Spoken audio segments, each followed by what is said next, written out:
Hello guys, সবাই কেমন আছেন? চলে আসলাম মঠবাড়ি সিরাজিয়া প্রাথমিক বিদ্যালয়ে।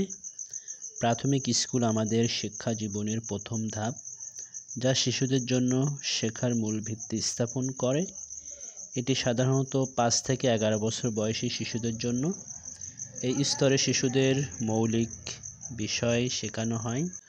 মাতৃভাষা যেমন বাংলা এবং প্রাথমিক পর্যায়ে ইংরেজি, গুণ, ভাগ, যোগ, বিয়োগ সহ বেসিক সংখ্যার ধারণা। প্রাথমিক বিজ্ঞান, ইতিহাস, ভূগোল এবং সমাজের মূল ধারণা।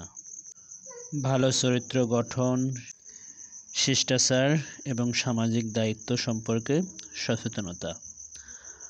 আঁকা, গান, নাচ, খেলাধুলা ইত্যাদি। প্রাথমিক শিক্ষা শিশুর ভবিষ্যতের শিক্ষা জীবনের ভিত্তি গড়ে তোলে।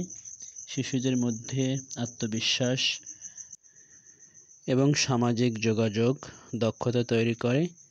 শিশুদের মধ্যে নৈতিক মূল্যবোধ ও সংস্কৃতির প্রতি শ্রদ্ধাবোধ তৈরি হয়।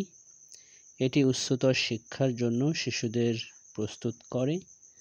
বাংলাদেশের মতো দেশে প্রাথমিক শিক্ষা বাধ্যতামূলক এবং সরকার এই স্তরে শিক্ষার মান উন্নয়নের কাজ করেছে। স্কুলগুলোতে বিনামূল্যে বই সরবরাহ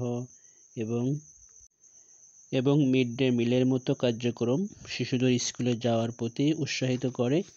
প্রাথমিক শিক্ষা শুধু পড়াশোনার মধ্যে সীমাবদ্ধ নয়, এটি শিশুদের মানসিক, শারীরিক ও নৈতিক বিকাশে বড় ভূমিকা রাখে। তো সবাই ভালো থাকবেন। আল্লাহ হাফেজ সবাই।